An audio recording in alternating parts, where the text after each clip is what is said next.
Bueno, pues empezamos con esta actividad que es la creación de la secuencia didáctica para el momento durante la clase.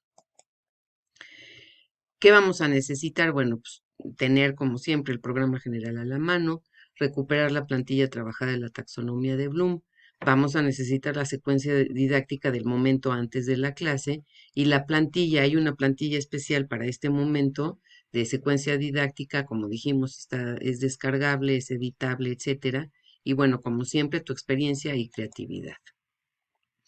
En esta planeación didáctica general que ya vimos anteriormente, pues el trabajo autónomo ya lo hicieron, ¿no? Nos vamos a centrar ahorita a lo que es este espacio grupal, que sería el martes con 2 horas presenciales. Es esto lo que vamos a trabajar ahora en la secuencia didáctica.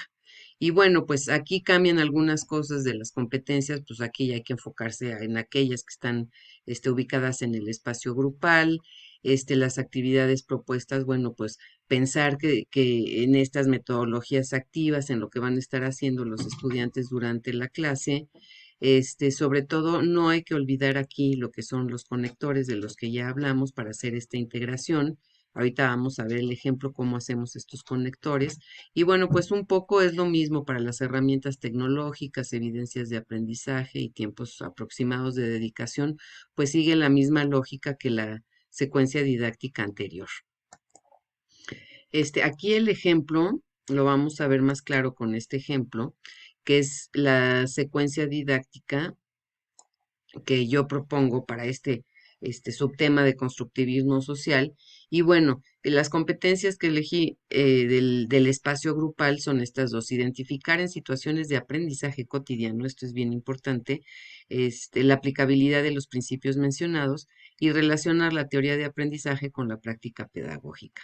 Si ustedes se acuerdan, en la primera secuencia didáctica, lo que yo les pedí a los estudiantes era una infografía donde, bueno, pues mencionaran no solo los principales autores de esa teoría, sino que hay por lo menos 5 principios básicos, pero además que los estudiantes escogieran 3 ejemplos de su propia experiencia como aprendices, que ellos pensaran que estaban relacionados con esta teoría del constructivismo social. Por eso aquí hay un trabajo docente previo.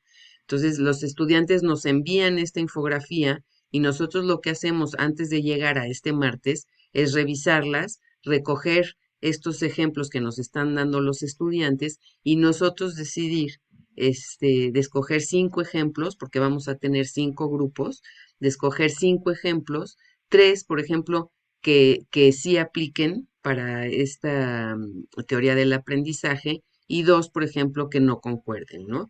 Entonces, si dentro de todos los estudiantes los ejemplos que nos envían no están claros o creemos que no van a ser muy apropiados para que los trabajen en equipo, pues lo que hacemos es que nosotros elegimos, nosotros seleccionamos, nosotros inventamos estas situaciones de aprendizaje para poder dársela a los estudiantes. Pero aquí ya estamos haciendo esta integración del trabajo previo, de estos ejemplos que ellos estuvieron pensando, para llevarlos al momento al espacio grupal, al momento del trabajo colaborativo. Entonces, bueno, dentro de estos resultados de aprendizaje tenemos, analiza los principios del constructivismo social a través de estos ejemplos de las prácticas de aprendizaje personales, distingue entre los principios del constructivismo social que sí aplican a estos ejemplos proporcionados y demuestra por qué en esos ejemplos sí o no aplican estos principios del constructivismo social, argumentando su posicionamiento. Entonces, las actividades propuestas aquí ya, desengranamos lo que es la planeación, ¿no? La bienvenida son 5 minutos.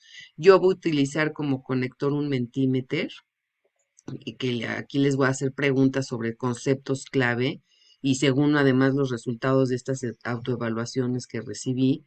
Y bueno, pues también voy a dedicar unos 10 minutos a las dudas, ¿no? Que yo vi que tenían o a las preguntas que hacían al profesor, que si son muy generalizadas, pues es mejor contestarlas a todo el grupo que de manera individual.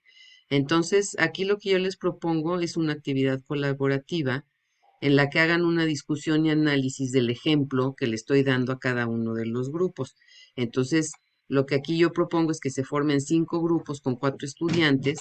A cada equipo se le da un ejemplo de práctica de aprendizaje y los estudiantes de cada equipo deben discutir sobre este ejemplo siguiendo los principios que cada uno de ellos integró en la infografía, ¿no? Pues esto es si tomamos estos ejemplos que los estudiantes nos enviaron. Estos son aproximadamente 25 minutos.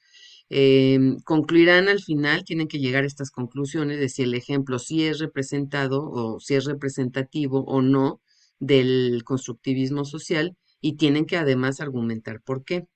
Entonces tienen unos 10 minutos para redactar estas conclusiones. Después de eso, bueno, pues se va a un receso de 10 minutos, siempre es bueno que se muevan, hacer que se salgan del salón, etcétera. Y al regresar, bueno, pues cada uno de estos equipos va a presentar estas conclusiones grupales. Esto, pues, son aproximadamente 40 minutos, unos 8 minutos por equipo, donde además, pues, los otros estudiantes pueden ir haciéndoles preguntas, cuestionando, y pues ahí es donde hay todo este tipo de argumentación, ¿no? Y bueno, luego, como les decía, siempre pensar en un cierre de la actividad, unos 10 minutos, donde se haga una reflexión conjunta de lo aprendido. Obviamente puede haber una intervención del docente y de los estudiantes, y luego pues se les explica el trabajo para la siguiente sesión. Recuerden que teníamos martes y jueves, entonces pues hay que pensar con esto que trabajamos, con esto que hicimos de manera colaborativa en clase, con estas conclusiones a las que llegamos, qué es lo que van a hacer después con todo esto que aprendieron, con todo esto que aplicaron y analizaron, qué es lo que van a hacer para la siguiente sesión, ¿sí? Bueno, las herramientas tecnológicas, pues por mi parte como docente, pues tengo que diseñar esta sesión de Mentimeter. Pues van a necesitar los teléfonos celulares o las computadoras, en cualquiera de las dos se puede tener acceso al Mentimeter. Y pues si no llevan computadoras todos, bueno, pues se puede usar el pizarrón, la pizarra blanca, cartulina, rotuladores, pues lo más tradicional, ¿no? Y bueno, pues los que sí llevan computadora, pues pueden ir haciendo todo eso en la computadora y después proyectarlo a todo el grupo.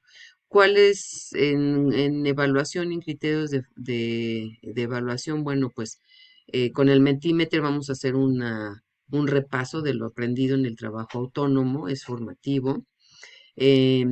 Para lo que es las exposiciones, pues podemos ya sea hacer una rúbrica para el trabajo, una rúbrica para que los estudiantes coevalúen, eh, una rúbrica además para el trabajo colaborativo. Este es un punto bien importante. Normalmente hacemos equipos y lo que acabamos evaluando es el producto final que nos entregan y no evaluamos lo que es el proceso del trabajo colaborativo. Entonces, ¿cuál es la diferencia entre trabajar colaborativamente y no, no? Entonces, pues también hay que evaluar, valorar todo este proceso de trabajo colaborativo. Hay rúbricas que existen para este tipo de trabajo colaborativo y bueno, pues esas se ponen a disposición de los equipos para que entre ellos se evalúen internamente como equipo y si queremos que los que están exponiendo sean evaluados por los estudiantes, pues o se les da una lista de cotejo o una rúbrica, ¿no? Entonces, aquí los tiempos aproximados de dedicación ya vimos 5 minutos de bienvenida, 10 minutos de conector, 10 minutos de duda, luego el trabajo de discusión del primer análisis y en la segunda hora, bueno, pues el obligado receso de 10 minutos, 40 minutos para las presentaciones y las conclusiones y 10 minutos de cierre. Esto es la propuesta para este tema, siguiendo estas competencias y pues sobre todo aquí lo que quiero que vean es que estos conectores, pues tienen que ver con el trabajo previo, pero también la actividad colaborativa tiene que ver con el trabajo previo que los estudiantes ya hicieron. Entonces, aquí es donde vemos que hay esta integración. Lo que aprendieron de manera autónoma lo van a tener que aplicar en la clase. Y aquí es donde viene este principio tan importante de integración. No son dos, actividades separadas. Van a encontrar la plantilla exclusiva para este momento también dentro de los recursos. No se las enseño porque es exactamente igual. Lo único que cambia, bueno, pues ahí son las indicaciones.